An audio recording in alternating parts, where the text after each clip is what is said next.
Buenos días a todos. Muchas gracias por su asistencia. Siendo las 11:04 de la mañana, damos inicio al panel de temas transversales, energía y medio ambiente 2, moderado por el doctor Jesús Emanuel Díaz Cepeda. Él es licenciado en Derecho por la Universidad de Guadalajara, maestro en Derecho Energético y Sostenibilidad por la Universidad Autónoma de Nuevo León, con especialidad en el Instituto de la Judicatura Federal. Actualmente se desempeña como consultor en materia energético e investigador adjunto del Centro de Estudios Energéticos y Sostenibilidad. Doctor Jesús Díaz tiene la palabra. Bienvenido. Mucho Madrid, todo el Congreso, así como a sus coordinadores. En el marco de este tercer Congreso, que habla sobre hacia un derecho global de la energía, se tiene proyectado este panel que sería Energía y Medio Ambiente 2. Este forma parte de una serie de actividades que se llevan a cabo con especialistas relacionados a estos temas con situaciones cotidianas. El objetivo de este panel es conversar sobre la importancia de la energía y el medio ambiente desde un enfoque de transición en el mundo, así como la forma en que este tema incide en los patrones de generación, almacenamiento, transporte, consumo de energía y desarrollo en cada uno de nuestros países. ¿Okay? El panel será desarrollado dentro de 3 rondas. En la primera ronda se le dará la palabra a los participantes por un término de 5 minutos para que expongan sus perspectivas. La segunda se formulará de nuevo un cuestionamiento y tendrán 4 minutos para que estas sean respondidas. Y por último, en la tercera ronda, de igual manera, 3 minutos. Así, al final, destinaremos un tiempo programado para abundar hacia temas que hayan quedado pendientes y preguntas del público que nos esté viendo. Así que, por favor, siéntase en plena libertad de hacérnoslas saber, ya sea a través del chat. ¿Okay? Hoy nos acompañan 4 ponentes con amplia experiencia en el estudio de la energía y medio ambiente. Los 4 han abordado y conocen la materia energética y ambiental a profundidad desde distintas perspectivas, como sería la consultoría, la jurisdicción, la academia y la formulación y estudios de políticas públicas. Nuestra primera invitada es la doctora María del Pilar Rodríguez Ibáñez. Es profesora de tiempo completo en la Facultad de Derecho y Criminología de la Universidad Autónoma de Nuevo León, coordinadora de la Maestría en Derecho Energético y Sustentabilidad de la misma facultad, investigadora nacional nivel 1 del Sistema Nacional de Investigadores SNI del CONACYT México, doctora en Política Pública por la Escuela de Gobierno y Transformación Pública del Instituto Tecnológico y de Estudios Superiores de Monterrey, maestra en Ciencias con especialidad en Política Ambiental por la University of Illinois at Urbana-Champaign. Tiene un diploma de estudios avanzados en Derecho Financiero y Tributario por la Universidad Complutense de Madrid. Doctora Pilar, desde la perspectiva normativa y de proyectos dentro del Estado mexicano, ¿qué papel tiene el medio ambiente en la industria de la energía? Cedo la palabra a la doctora Pilar por 5 minutos. Buenos días a todos los participantes en este tercer congreso de la Asociación Iberoamericana de Derecho de la Energía. Primero que nada, muchas gracias, maestro Manuel Cepeda, por tu generosa introducción de mi persona, y es un placer coincidir juntos en este panel. También es un honor compartir este panel con los doctores Bartlett, Amaya y Danmer. Y bueno, dicho esto, me voy a permitir pasar a contestar tu pregunta.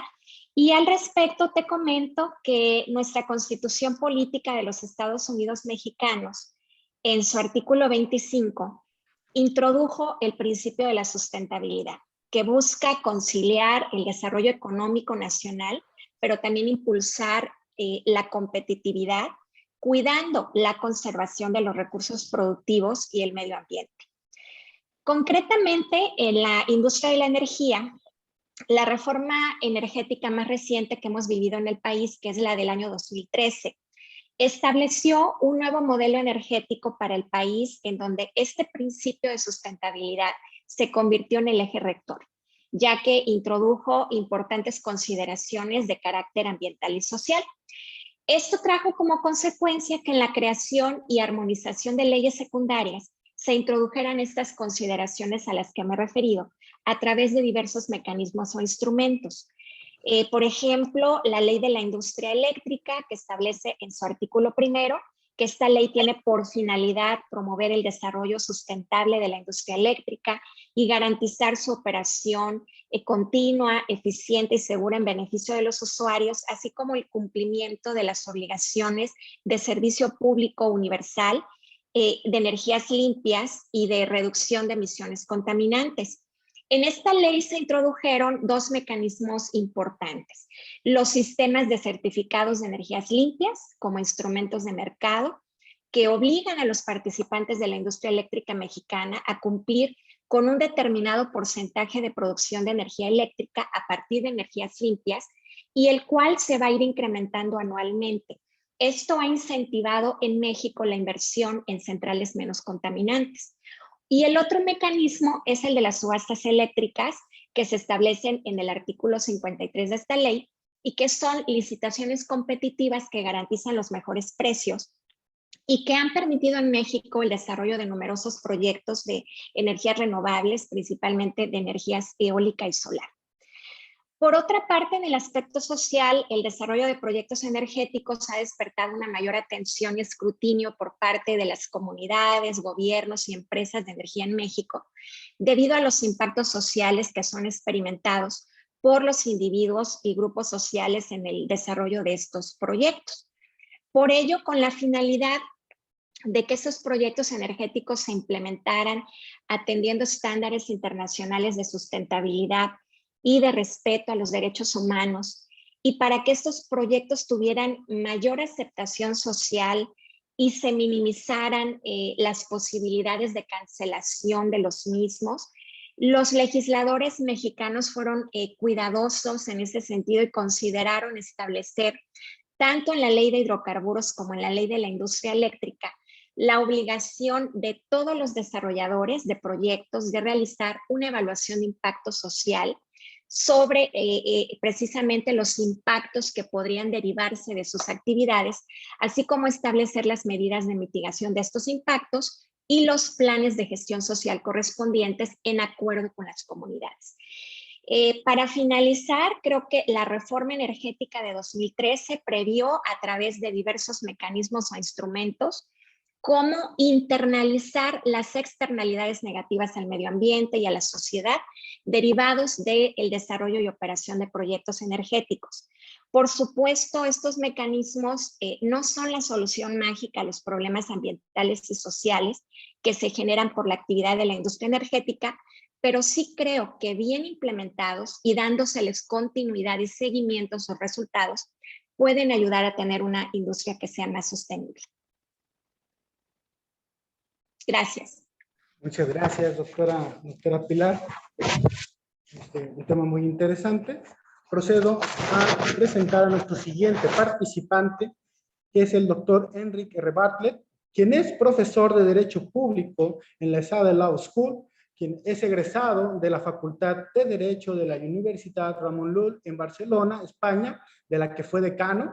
Es doctor en Derecho por la Universidad de Barcelona, secretario interventor de la administración local. También sirvió en un pequeño municipio durante casi 6 años y ha sido síndico adjunto en el Síndic de Greuges, que es el Ombudsman o Defensor del Pueblo de Cataluña. Previa confirmación por su parlamento entre 1993 y 2004. Sus estudios más recientes tratan de la regulación de la economía para conseguir una transición energética justa en asuntos como comunidades energéticas, lucha contra la pobreza energética, protección de inversiones o promover la innovación. Doctor Bartlett, atendiendo la visión europea, ¿cómo se relaciona el medio ambiente y la energía con el nuevo paradigma jurídico basado en los derechos humanos? Cedo la palabra por 5 minutos. Muchas gracias. En primer lugar, permítanme agradecer a la organización el invitarme a participar con tan distinguidos colegas, entre ellos el moderador, al cual agradezco las orientaciones que nos ha ido a enviar y su amable presentación y a todos ustedes por su presencia virtual. La fecha de aprobación de la Declaración Universal de Derechos Humanos, 1948, determinó, como todos sabemos, que no apareciera en la misma el derecho a un medio ambiente sano. Textos posteriores, internacionales, estatales, de áreas regionales, han incorporado el derecho al medio ambiente sano como derecho humano. Vía interpretación jurisprudencial de otros derechos se ha dado carta de naturaleza a su protección, así en mérito del derecho a la vida privada y familiar de la Convención Europea de Derechos Humanos de 1950, a partir de sentencias como la famosa López-Ostra contra España de 1994. Permítanme citar la Declaración de Derechos Humanos Emergentes, iniciada en el Foro de las Culturas de Barcelona en 2004 y aprobada en Monterrey en 2007. En la misma, el derecho a un nivel de vida adecuado del artículo 25 de la Declaración Universal se concreta como garantía de mínimo vital, que incluye, entre otros, los servicios de agua potable y de suministro eléctrico.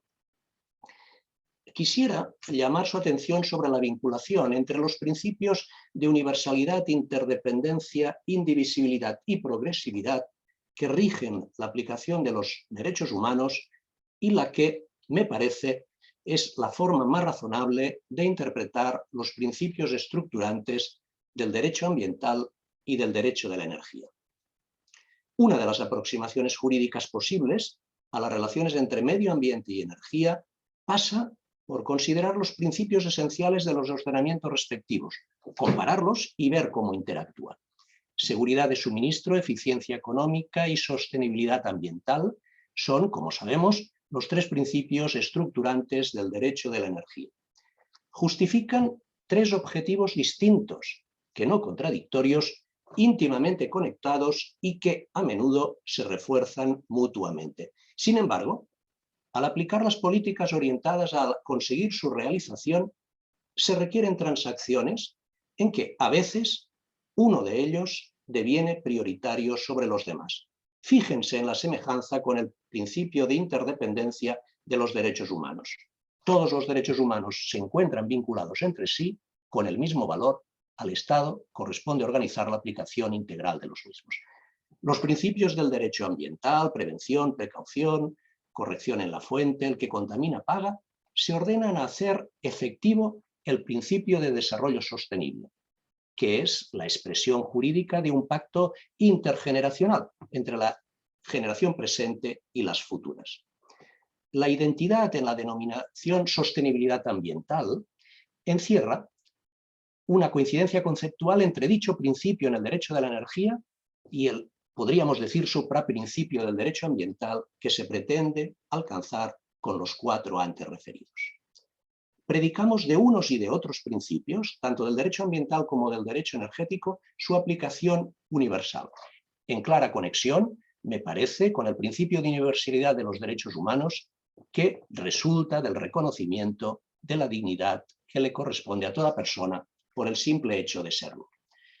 El profesor Íñigo del Guayo lo tiene escrito diciendo que la normatividad de los principios de seguridad de suministro, eficiencia económica y sostenibilidad ambiental no deriva de su incorporación a las normas escritas, sino de su reconocimiento como axiomas en la comunidad jurídica. Yo me permitiría añadir que conceptualmente y salvando todas las distancias, como el derecho a la vida, a la libertad o a la seguridad de la persona, que son previos y no consecuencia de su incorporación a la Declaración Universal de Derechos Humanos. Los principios citados, lo hemos dicho, son interdependientes. Unos se refuerzan a otros, si bien en situaciones concretas hay que priorizar alguno de ellos, pero no hasta el punto de anular los otros. Punto de conexión este último con el principio de indivisibilidad de los derechos humanos. Ninguno de esos principios ninguno de esos derechos es prescindible. Para concluir, permítanme un guiño a la utopía.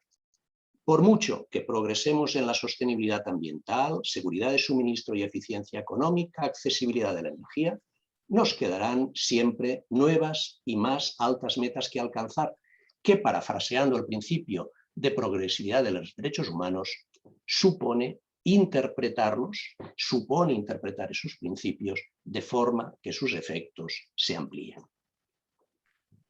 Muchas gracias, doctor Bartlett. Una excelente exposición. Paso a nuestro siguiente panelista, que sería el doctor Óscar Darío Amaya Navas. Él es abogado de la Universidad Externado de Colombia, en donde obtuvo además el grado de especialista en Derecho Económico y doctor en Derecho, con tesis en Derecho Ambiental. Se ha desempeñado como viceministro de Ambiente, Procurador Nacional Ambiental y Agrario. Actualmente es magistrado del Consejo de Estado de Colombia en la Sala de Consulta y Servicio Civil. Tiene numerosos escritos sobre derecho constitucional ambiental, servicios públicos y ponderación en materia ambiental. Doctor Óscar Amaya, desde la perspectiva jurisdiccional en Colombia, dentro de un Estado regulador, ¿qué mecanismos normativos relevantes existen en materia de energía y medio ambiente? Cedo la palabra al doctor Óscar Amaya por 5 minutos. Gracias, maestro Jesús Díaz. Pues realmente un privilegio compartir esta plataforma y este panel con 4 verdaderos expertos en temas energéticos.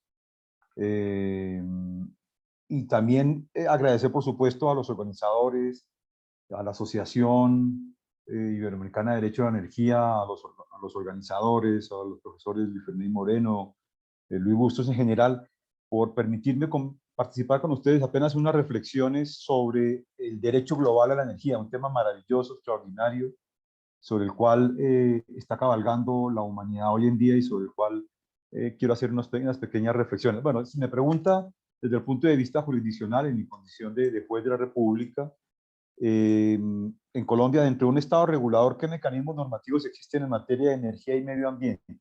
Bueno, aquí nos toca remontarnos a nuestra Constitución Política de 1991, digamos ahora que hay cierta crispación social en Colombia. Evocamos la Carta del 91, que fue una constitución que se hizo después de muchos años de no haber podido reformar las constituciones.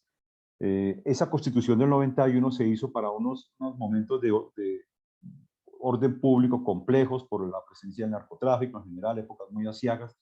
Pero ¿por qué empiezo por ahí? Porque en esa constitución del 91 se cambió el paradigma en Colombia en materia de servicios públicos.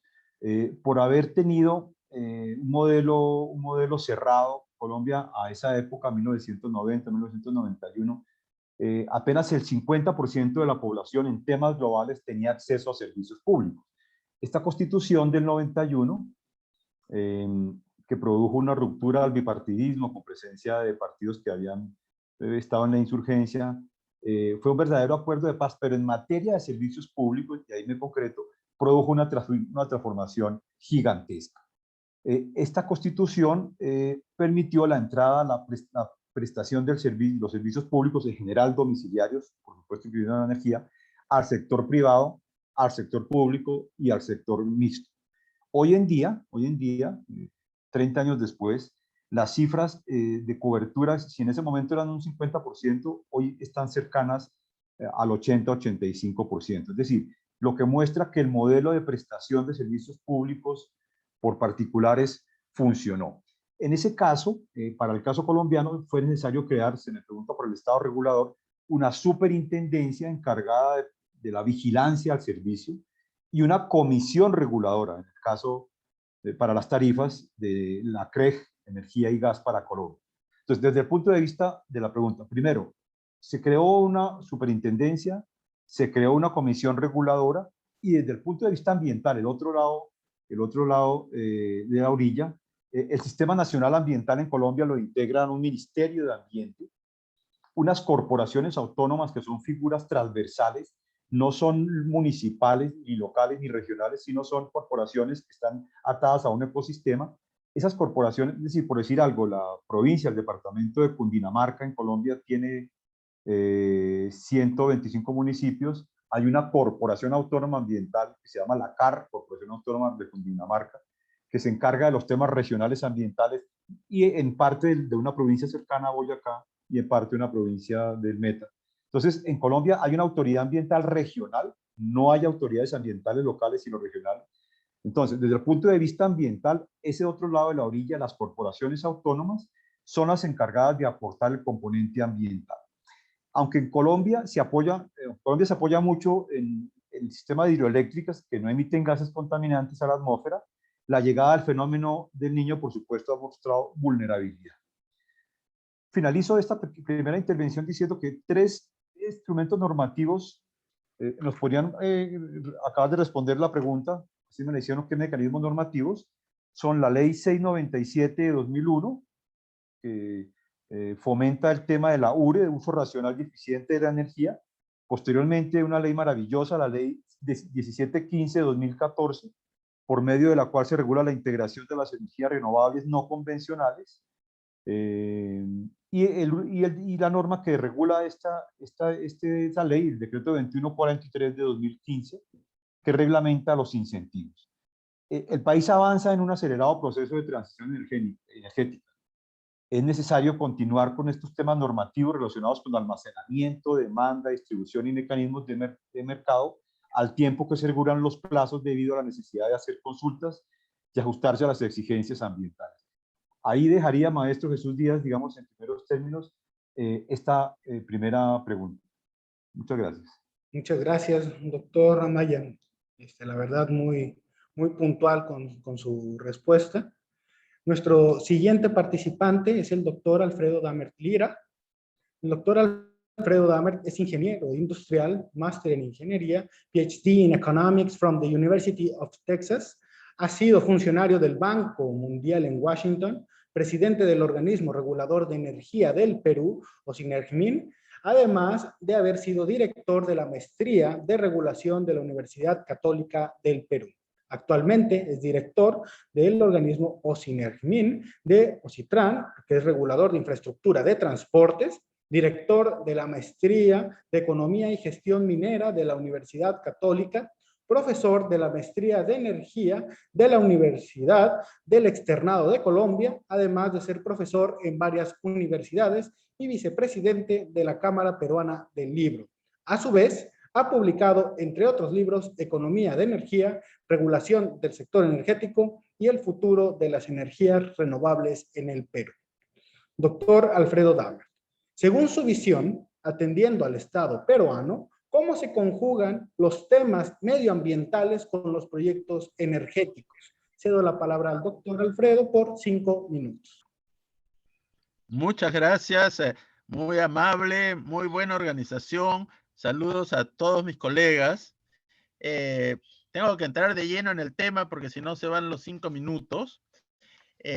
Voy a hablar sobre el cambio climático, las energías renovables, como mención en el Perú, y las catástrofes que han sucedido en el mundo, sobre las cuales debemos tener conciencia para lo que puede pasar en el futuro. Hasta la pandemia del coronavirus, nos habíamos olvidado de la historia de las catástrofes en la Tierra, unas naturales y otras causadas por el hombre. Sin hablar de las catástrofes hace miles de años que casi extinguieron a la humanidad y otras que acabaron con muchas especies vivientes. Consideremos la gripe española, que mató de entre 20 y 40 millones de personas. La peste negra en la Edad Media, donde murieron de 20 a 25 millones. La pandemia del SIDA, que sigue hasta ahora, donde han muerto 22 millones. Las 2 guerras mundiales, que en conjunto ocasionaron 35 millones de muertos. El coronavirus, que llevamos acumulados 2.5 millones. Y ahora se nos viene el efecto invernadero. Y lo que nos preguntamos es cuál va a ser el efecto en el mundo de esta nueva catástrofe. El efecto invernadero fue causado por la revolución industrial. O sea, esto comienza en realidad en 1750, donde la concentración de CO2 era de 280 partes por millón. A la fecha estamos en 390 partes por millón. ¿Qué es lo que pasa? Que el CO2 no deja que pase el calor en la noche hacia afuera de la Tierra. Y según el Premio Nobel de Economía Nordhaus, vamos a pasar de 280 partes por millón, que fue de hace mucho tiempo, a 560 partes por millón. ¿Esto a qué nos llevaría? A que para el 2100 la temperatura de la Tierra subiría en promedio 3.5 grados y, digamos, con diferencias en diferentes partes de la Tierra. Y para el 2058 llegaremos a unos 2.5 grados adicionales a lo que tenemos ahora. ¿Cuáles van a ser los resultados? Los resultados va a ser el colapso de las capas de hielo, cambios en las corrientes oceánicas, la retroalimentación del calentamiento. ¿Y qué veríamos como con estos efectos? Zonas costeras inundadas, islas que van a desaparecer, la producción agrícola que bajará en 20%, enfermedades, reducción de años de vida y muertes, y 1.000 millones de personas desplazadas. Desde el punto de vista económico, para el 2070, esto querría decir que el PBI mundial bajaría en 1.5% del nivel que se daría de otra forma.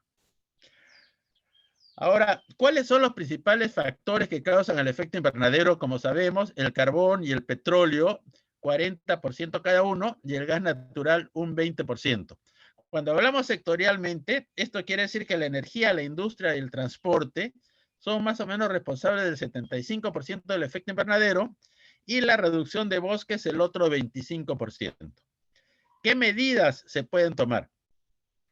Bueno, las medidas que se pueden tomar, muchas de las cuales se están implementando, es promover energías renovables, un impuesto al carbono, promover vehículos eléctricos, algunas alternativas que ayudan como la generación distribuida y cogeneración.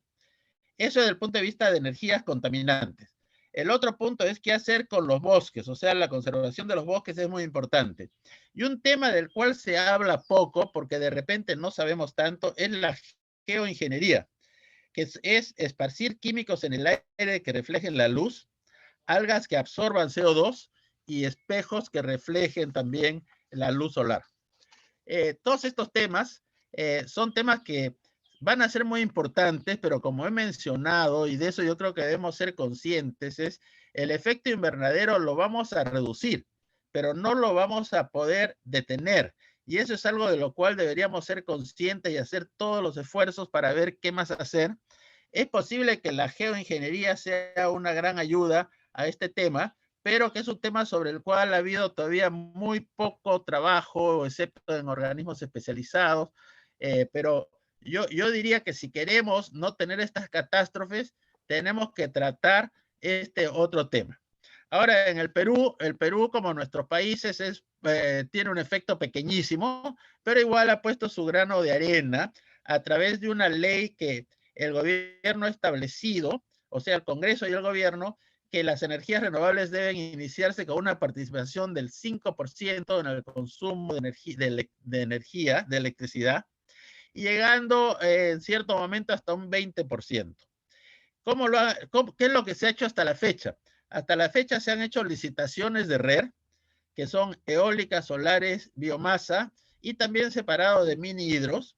Desde el 2008 ha habido 4 licitaciones, llegando casi a este 5% del total. La mayor parte han sido solares y eólicas y algo de biomasa. El problema es que no son parte de las licitaciones normales, porque las licitaciones normales requieren una capacidad mínima de producción que se llama potencia.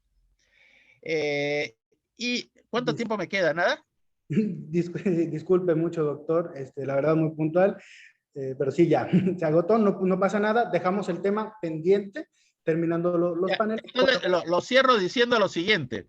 Este mecanismo es un mecanismo que está separado de los temas regulatorios normales, en el cual estas licitaciones resultan en inyectar energía a la red y pagarles bajo otro mecanismo. Eso me parece que debía decirlo para completar. Muchas gracias. Muchas gracias, doctor, con sus datos, inclusive no fuera de la realidad, sino que nos demuestran lo alarmante que estamos viviendo. Por lo pronto, cerramos el primer bloque y doy pase al segundo bloque para compensar un poco. Volviendo con la doctora Pilar, en su punto de vista, ¿qué está haciendo México para cumplir las metas del objetivo 7 de los Objetivos del Desarrollo Sostenible impulsado por la ONU? Cedo la palabra a la doctora Pilar por 4 minutos. Muchas gracias, maestro Manuel. Bueno, sabemos que hay esta Agenda 2015 al 2030, que es la Agenda para el Desarrollo Sostenible que ha planteado Naciones Unidas.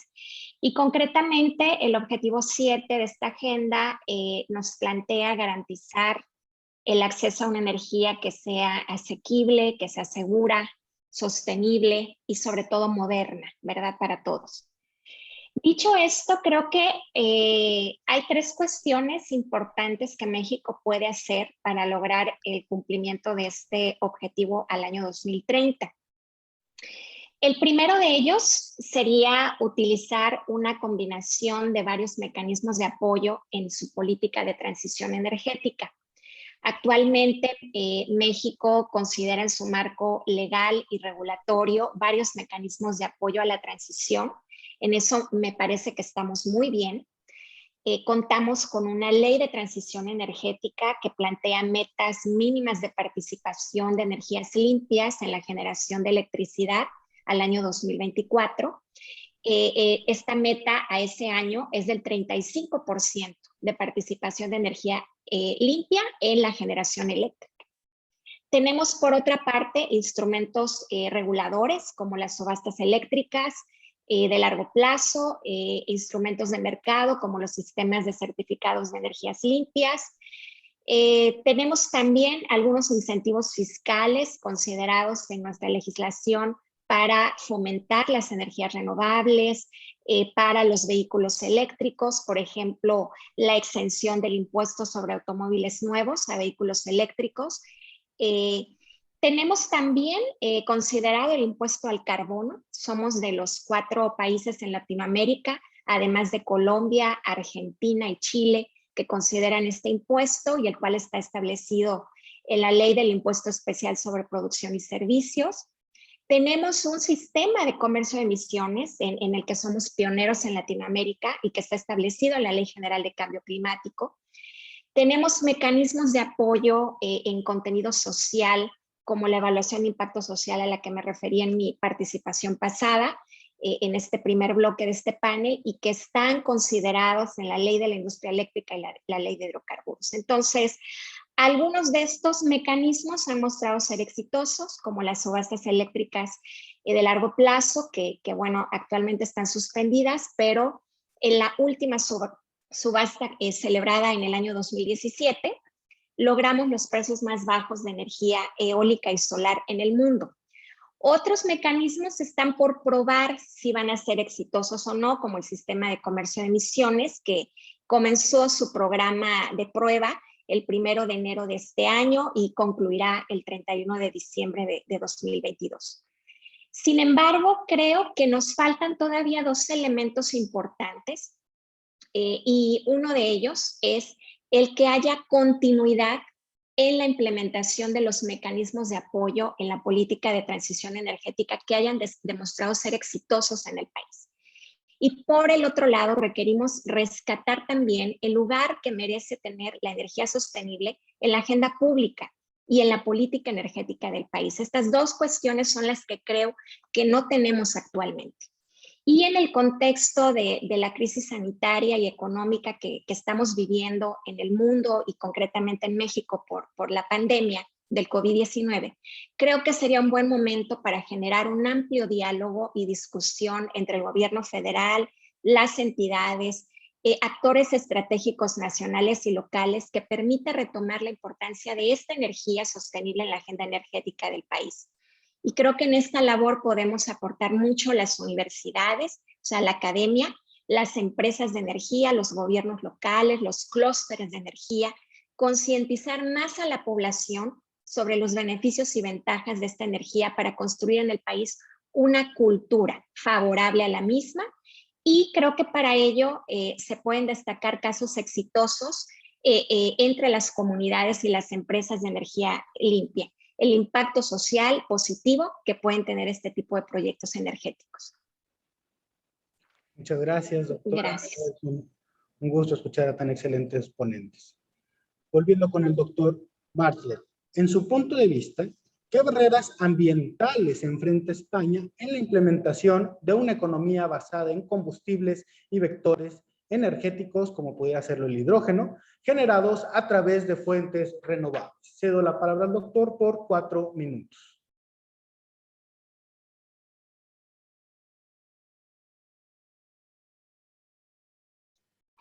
Muchas gracias. Fomentar la participación de los gases renovables es uno de los objetivos de la Ley de Cambio Climático y Transición Energética, aprobada este mismo mes, hace apenas unos días. Dicho objetivo ha de conseguirse desde el respeto a los principios rectores de la ley, como los de desarrollo sostenible, preservación de la biodiversidad, etc. Para que esos principios del derecho ambiental sean efectivos, los planes que articulan las estrategias de desarrollo de estos combustibles, los proyectos concretos para fabricarlos o distribuirlos, deben someterse a la evaluación ambiental, que identifique los eventuales riesgos y las medidas para conjurarlos o minimizarlos. Una técnica, la de evaluación ambiental, que como sabemos se incardina en el procedimiento de aprobación de planes y autorización de proyectos. Una evaluación bien desarrollada ha de permitir despejar los temores infundados y decidir con objetividad y motivadamente frente a la oposición NIMBY o no en mi patio de atrás y condicionar o no permitir iniciativas desproporcionadamente perjudiciales en relación con los beneficios que aportan al medio ambiente. La evaluación ha de tener en cuenta los datos científicos y técnicos disponibles, así como las condiciones ambientales allí donde se localice el proyecto. Esto es una exigencia del propio Tratado de Funcionamiento de la Unión Europea para las políticas de los Estados miembros. Tomemos como ejemplo, tal como usted amablemente planteaba, el hidrógeno.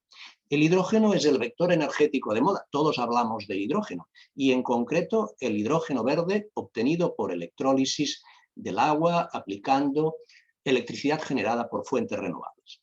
La base científica es conocida y antigua. La tecnología está en evolución. 1 kilo de hidrógeno libera una energía de 33,33 kilovatios hora si mi Wikipedia no ha fallado. Para obtenerlo por electrólisis se precisa aplicar, en función de la eficiencia del electrolizador, entre 39 y 48 kilovatios hora. Es decir, se necesita más energía para producirlo que la que liberará al consumirlo. Además, se usarán, en función del sistema de electrólisis, entre 9 y 20 litros de agua por kilo de hidrógeno, de los que se pueden recuperar aproximadamente la mitad, si bien, en principio, requeriría depurar su alta conductividad para devolverla al medio natural en condiciones óptimas.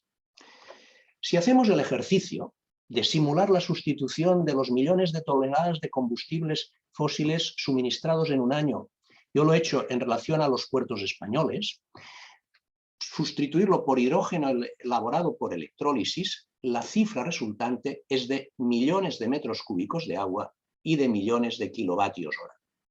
Naturalmente, no será lo mismo si se trata de agua dulce o de agua de mar desalada.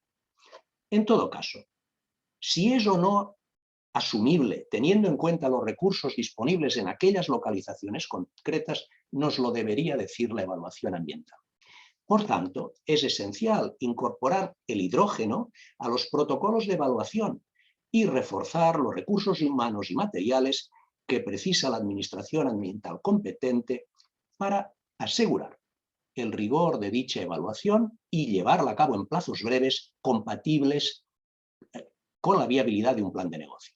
Una evaluación que también deberá contemplar la construcción, previsiblemente, del parque de generación con fuentes renovables para proveer de la electricidad necesaria.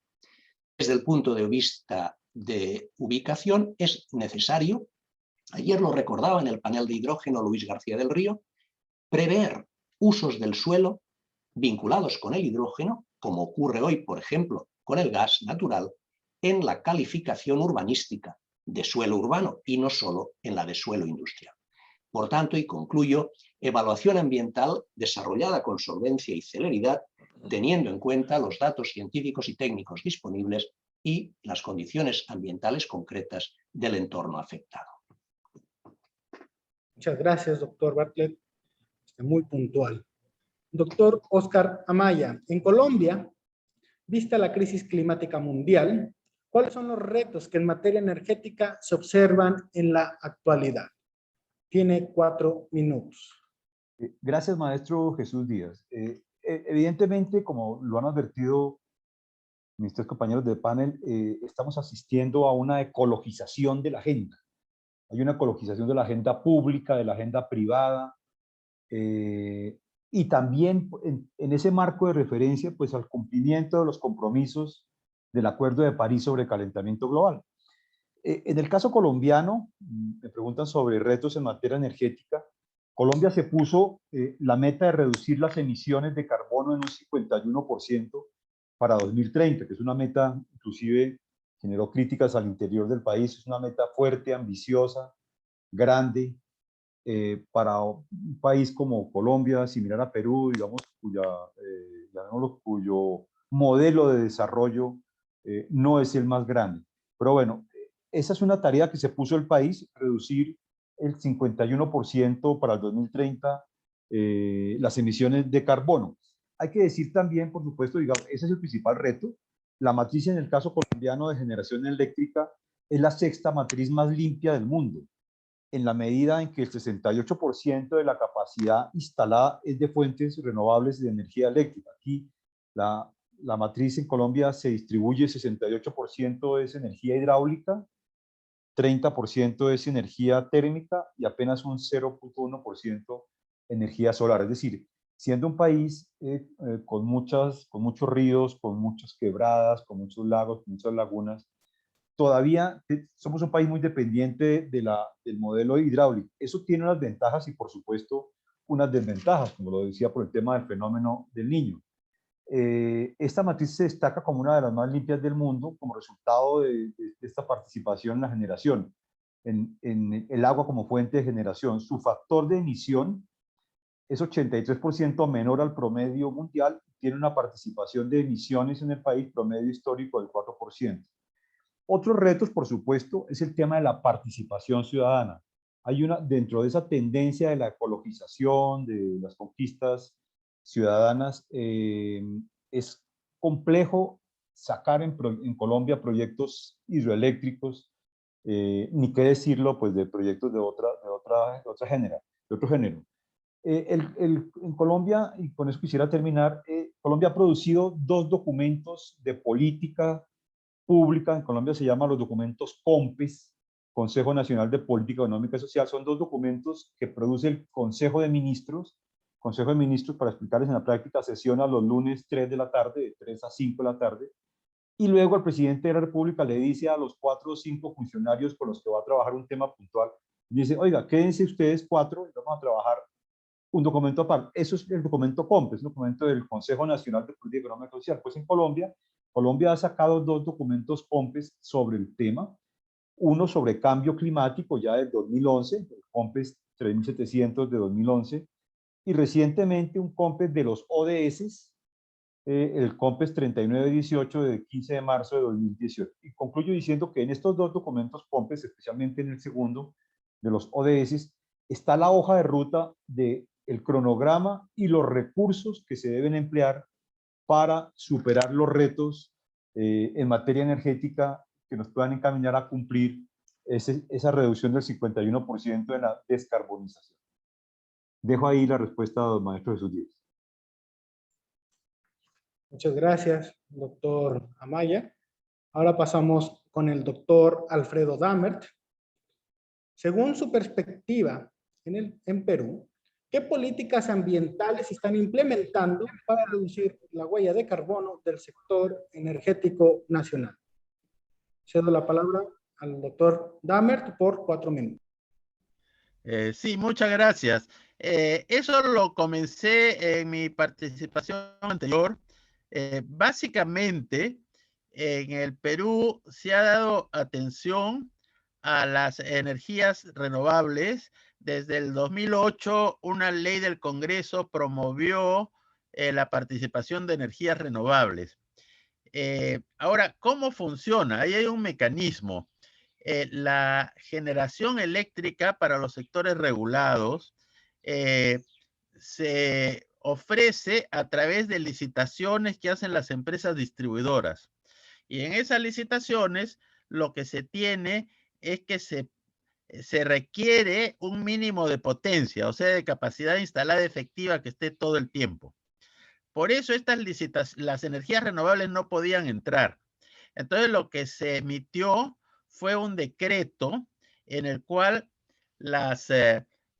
el gobierno, a través del Ministerio de Energía y de Ocinermin, sacan unas licitaciones en las cuales otorgan la buena pro a las solares, eólicas, etcétera, a cada una por separado, hasta una cierta capacidad, y dan la buena pro a aquellas que no pasan de un umbral de precios. Ahora, lo siguiente es que ¿cómo se les paga? Como no participan en las licitaciones de las distribuidoras, no les pueden vender. Entonces, a quien le venden los que instalan energías renovables es a la red. Y para esto el pago es que una parte es el precio spot de la red, que el precio spot es simplemente transacciones entre generadoras, y la diferencia la paga el sistema a través de un cargo en la transmisión. Ese es un problema que se está tratando de cambiar y ver si se pueden hacer licitaciones normales por bloques horarios, o si es que se les puede reconocer una potencia mínima, o sea, una capacidad mínima. Ese es lo principal que se ha hecho. Respecto a la generación distribuida, es decir, que puedes poner un panel en tu edificio y te van a pagar por inyectar a la red, eso todavía hay decretos, etcétera, pero todavía no se ha implementado. El otro tema es el tema de los vehículos eléctricos. Aquí nos falta avanzar porque ya se está discutiendo dar ciertas prioridades, cierta promoción, pero yo todavía creo que faltan temas como de alguna forma promover los electrocentros,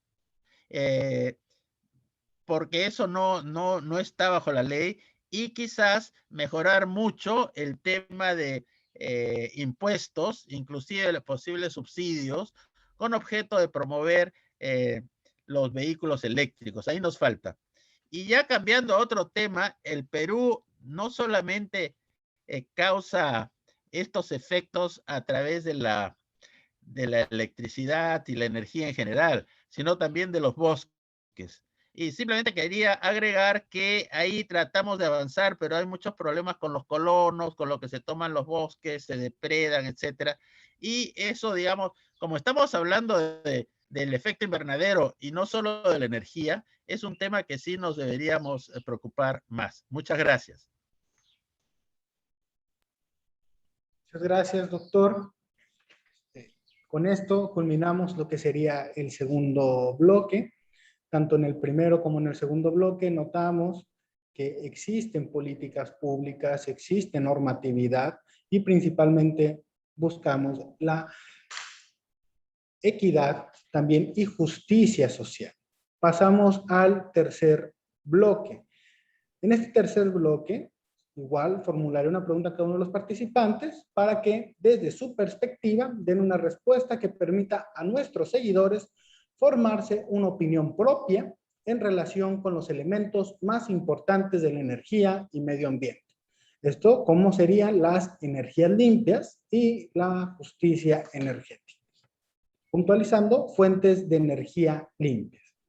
Para la doctora Pilar Rodríguez, en su apreciación y dadas las políticas ambientales y energéticas que se implementan actualmente en México, ¿considera que el país podrá cumplir la meta de una participación mínima del 35% de energías limpias en el 2024 en la generación de energía eléctrica? Cedo la palabra a la doctora Pilar por 3 minutos. Muchas gracias, maestro Manuel Cepeda.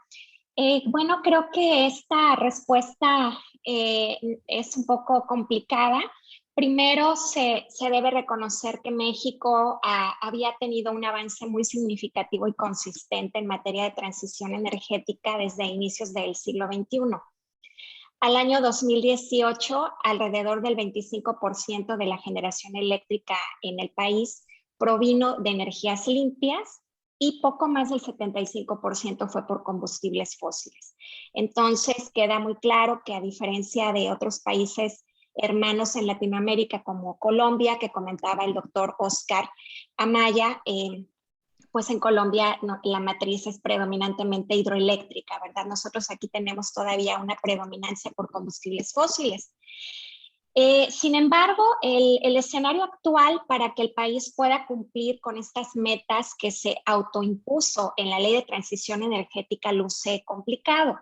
¿Y por qué menciono esto? Porque actualmente la nueva administración federal ha dado un giro en la política energética del país que irrumpe con estos avances que México había logrado alcanzar en materia de transición energética.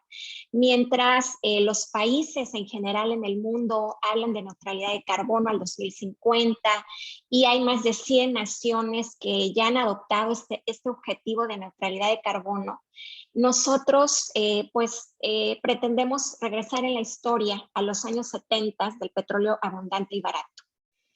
Hay 3 pilares en los que, en mi punto de vista, debe sostenerse la política energética del país y que también se derivan de estos principios estructurantes de los que hablaba el doctor Bartlett, del derecho de la energía, que es la eficiencia económica, la seguridad del suministro y la sostenibilidad ambiental. Y en mi opinión, el pilar en el que hoy se apoya la política energética mexicana es solamente la seguridad del suministro, con el propósito de lograr una independencia energética a través de una mayor producción y uso de combustibles fósiles, principalmente petróleo, carbón y combustóleo, que por cierto hemos aumentado en el uso de combustóleo para producción de electricidad. Sin embargo, nos falta procurar esos otros 2 elementos estructurales, que es la eficiencia económica y la sostenibilidad ambiental. Entonces, si bien la seguridad energética es un pilar de suma importancia y que todos los países del mundo buscan garantizarla de una u otra forma, es prioritario promover la incorporación de fuentes de energía limpia para tener una matriz energética más diversificada, minimizar el impacto medioambiental y a la salud de los mexicanos, mitigando la emisión de gases de efecto invernadero en la atmósfera.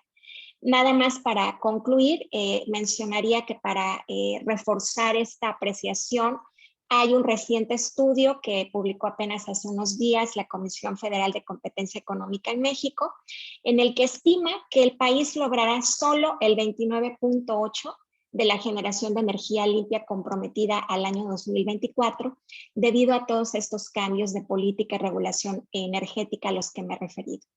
Gracias. Muchas gracias, doctora Pilar. Qué lamentable noticia sería eso. Para el doctor Bartlett, en su perspectiva, atendiendo al Estado español, ¿qué impactos en materia de energía y medio ambiente generó la pandemia ocasionada por el COVID-19? Cedo la palabra por 3 minutos al doctor. Muchas gracias. Sin pretender ser exhaustivo, apunto algunos. De una parte, la reducción de la demanda energética con la consiguiente disminución de las emisiones. De otro, el confinamiento ciudadano supuso que ocupantes de la biosfera no humanos regresaran a parajes de los que los habíamos expulsado. Si quieren un ejemplo, recuperamos durante unas semanas de los pájaros en las calles de Barcelona.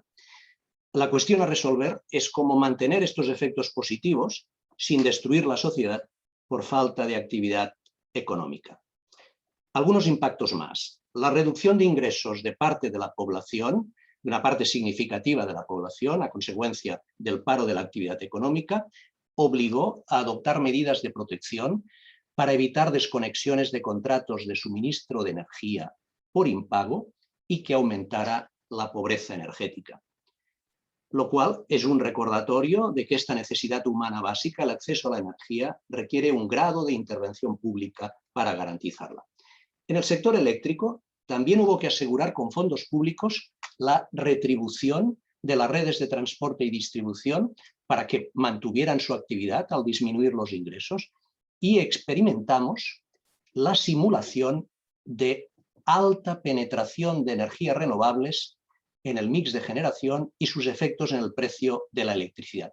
Permítanme que abunde en ello, enlazando con lo que comentaba el doctor Damer sobre los precios con los que se retribuye. La reducción de demanda eléctrica experimentada dio lugar a un porcentaje de cobertura de la misma por fuentes renovables comparable al que se seguirá si se concreta el incremento provisto para estas fuentes en el Plan Nacional Integrado de Energía y Clima 2021-2030.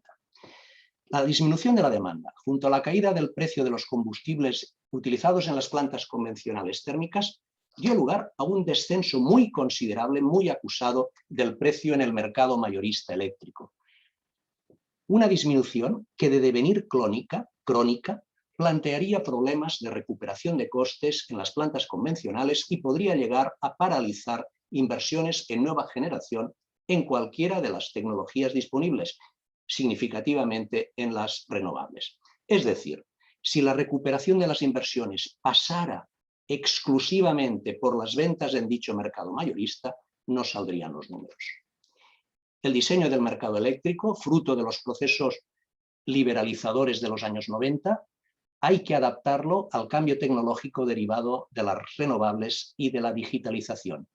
Tal como está, parece que no manda señales de precio efectivas que orienten las inversiones. Ahora bien, y concluyo, ese diseño de mercado que tenga en cuenta la retribución de las inversiones y de los inversores para electrificar la economía hasta 2030, también ha de atender los intereses de los consumidores, sin olvidar a los que padecen o están en situación de pobreza, de riesgo de pobreza energética, y ha de desarrollar las figuras jurídicas, las comunidades energéticas, por ejemplo, que permitan reducir la factura eléctrica gracias a la generación distribuida, a la agregación de la demanda y al autoconsumo individual o compartido. Muchas gracias, doctor Bartlett. Paso con el doctor Oscar Amaya. En su visión, ¿cuáles son los principales retos ambientales que enfrenta Colombia en su matriz energética? Cedo la palabra al doctor por 3 minutos. Gracias, maestro Jesús Díaz. Sí, evidentemente, como lo había anticipado, el primero de esos retos es reducir las emisiones de carbono en un 51%, llamamos la descarbonización, para poder ajustarse al cumplimiento de los objetivos de desarrollo sostenible. En ese orden de ideas se ha trabajado o se está trabajando en programas de movilidad sostenible y programas de eficiencia en el Caribe colombiano, toda la costa colombiana y San Andrés de Providencia, digamos, San Andrés y Providencia, el archipiélago nuestro. Y también un propósito que tiene el gobierno en general de llevar energía a 30.000 familias en la zona del Pacífico, también una de las zonas del Océano Pacífico muy pobres, muy afectadas socialmente. Ese también es un tema que se ha venido trabajando. Y en ese orden de ideas, pues se evalúa todo el tema también de geotermia, producción de hidrógeno verde, en general, todas estas estrategias de descarbonizar la energía en Colombia digamos, se está trabajando mucho en ese trabajo. Por supuesto, otro de los retos es que se produzca sinergia entre el sector privado y el sector público en materia de los ODS. Ha hecho carrera la equivocada tesis de que los ODS obedecen solo a políticas públicas, y eso, pues, por supuesto, no es cierto. En el caso colombiano, el ente regulador está trabajando y debe trabajar más fuertemente en procurar que el sector privado y el sector público trabajen mancomunadamente, como lo advertí en la primera respuesta.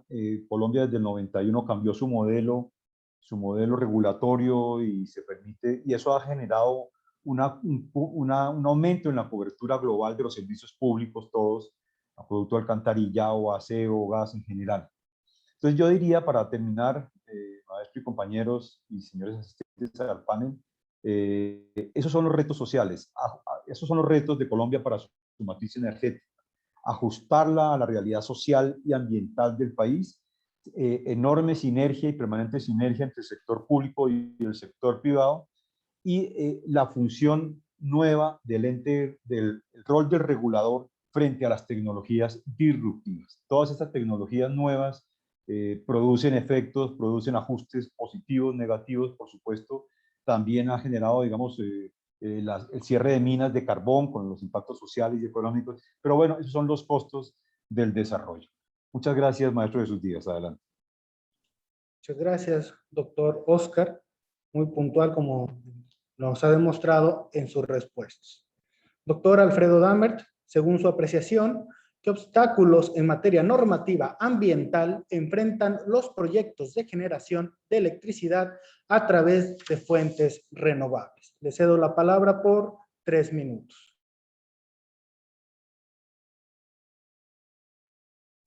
Muchas gracias, doctor Díaz. El tema con la normativa ambiental, si lo vemos desde el punto de vista de los energéticos, lo que tenemos es que hubo un avance fuerte hasta hace unos 5 o 6 años atrás. De ahí se detuvo porque el ministerio y el gobierno tenían otras prioridades. Pero esto también, a esto se le unió un fenómeno que teníamos exceso de capacidad instalada de generación eléctrica. Un exceso presente, pero no a futuro. O sea que, digamos, la mirada fue el corto plazo y no el largo plazo.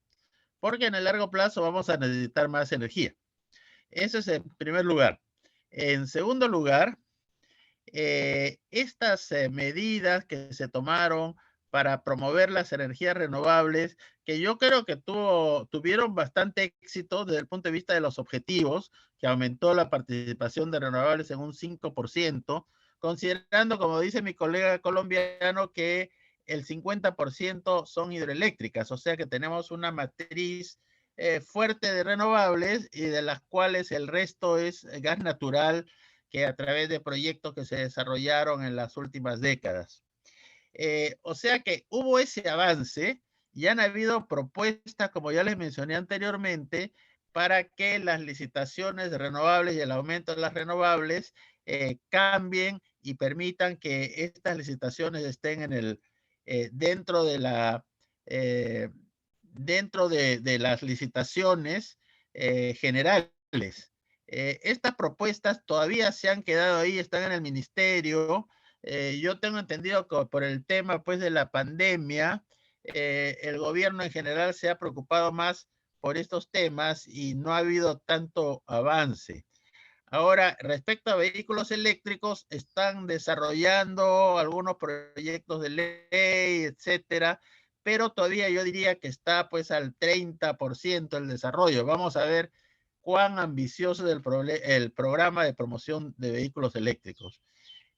Respecto a las otras medidas, como ya le mencioné, el tema de poner paneles solares en edificios y techos, eso yo creo que falta, todavía no han sacado la ley de generación distribuida, pero hay un tema que no había mencionado yo, donde sí creo que hemos tenido cierto éxito, que son la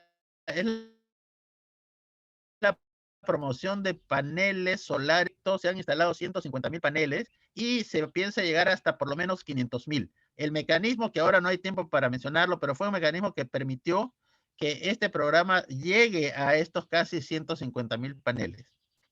Gracias. Muchas gracias, doctor.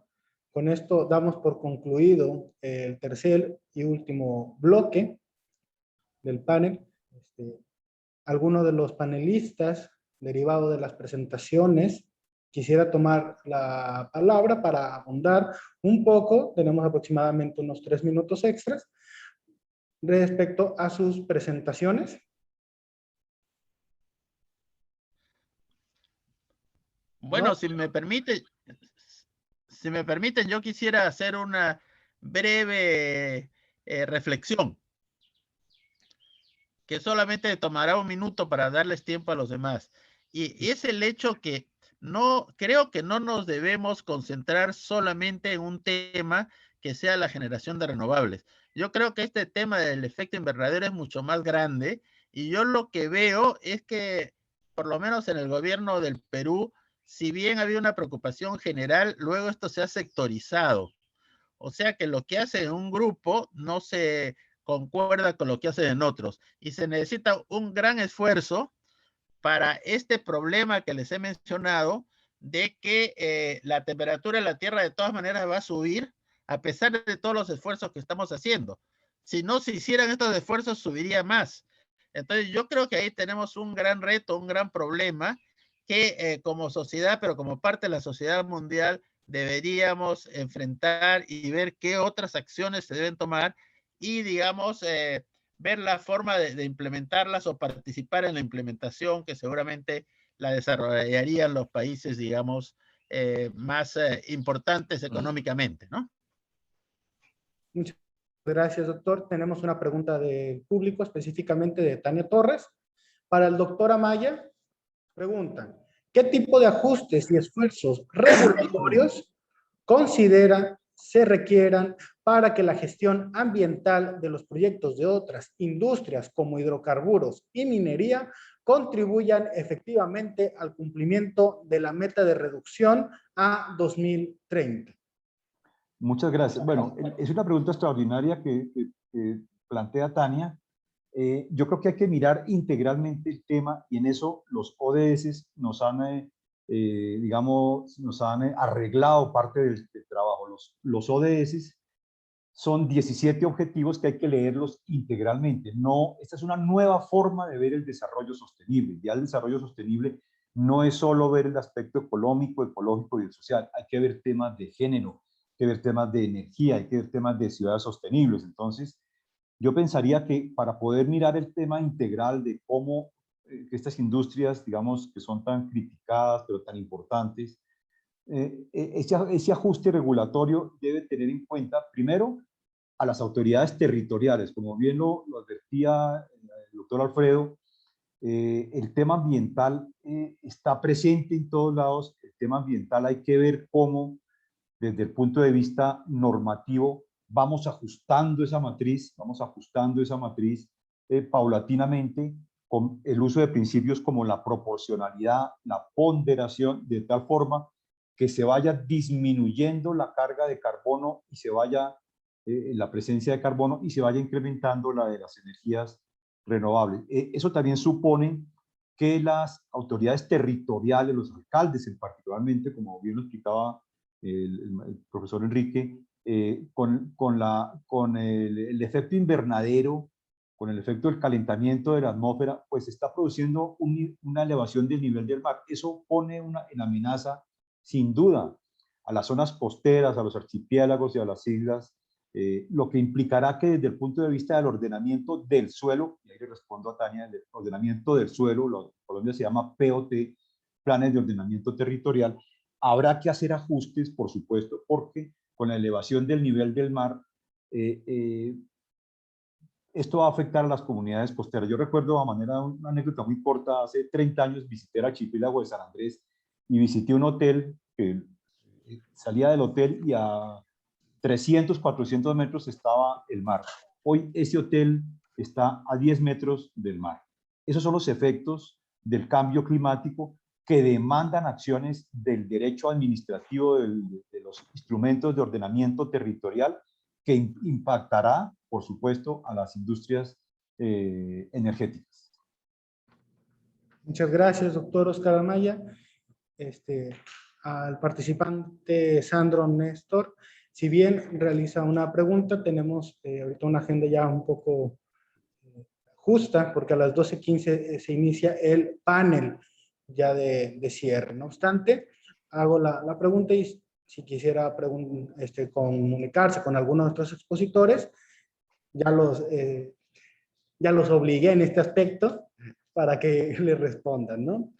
Solamente para dar la atención frente a los retos de cambio climático mundial, cómo se puede construir una regulación global que busque la responsabilidad proporcional según el aporte de emisiones de cada país.